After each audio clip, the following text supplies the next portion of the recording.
এখানে 72 এর মৌলিক উৎপাদকের সংখ্যা কয়টি আছে সেটা আমরা এখানে আজকে নির্ণয় করে তোমাদেরকে দেখিয়ে দেব কিভাবে আমরা এটা করতে পারি যে 72 এর মধ্যে কয়টি মৌলিক উৎপাদকের সংখ্যা থাকতে পারে। তো এটা করার আগে আমরা প্রথমেই 72 এর উৎপাদকগুলি কি কি আছে, কি কি মৌলিক উৎপাদক আছে সেটা আমাদের জানতে লাগবে।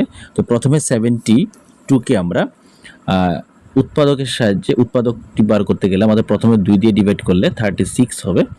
এখন 36কে আমরা আবার 2 দিয়ে ডিভাইড করব, 2 দিয়ে ডিভাইড করলে আসবে 18, 18কে আবার আমরা যদি 2 দিয়ে ডিভাইড করি তাহলে আসবে 9, 9কে 3 ইন্টু 3 লিখতে পারি। তাহলে এখানে 72 এর মৌলিক উৎপাদকের মধ্যে কি কি আসলো, এখানে 2 আসলো 3টি, তার মানে আমরা লিখতে পারি 2 কিউব, আর 3 আসলো 2টি, তাহলে আমরা লিখতে পারি 3 স্কোয়ার। এই হলো আমাদের 72 এর মৌলিক উৎপাদকগুলি। এই মৌলিক উৎপাদকগুলি এখন কয়টা মৌলিক উৎপাদক থাকবে সেটা আমরা এখন নির্ণয় করব। এখন যেহেতু 2 এর পাওয়ার 3 এসেছে, 2 এর পাওয়ার 3 আসলে আমরা 3কে 1 বাড়িয়ে আমরা 4 করব, এবং 3 এর পর যেহেতু 2 এসেছে 2কে 1 বাড়িয়ে 3 করব। এখন 4 ইন্টু 3 করলে কত আসবে, 12 আসবে। তাহলে 72 এর মৌলিক উৎপাদকের সংখ্যা থাকবে 12টি। এভাবে আমরা কোনো একটি সংখ্যার মৌলিক উৎপাদক কয়টি থাকবে সেই উৎপাদকের নাম্বারগুলি আমরা বার করতে পারি।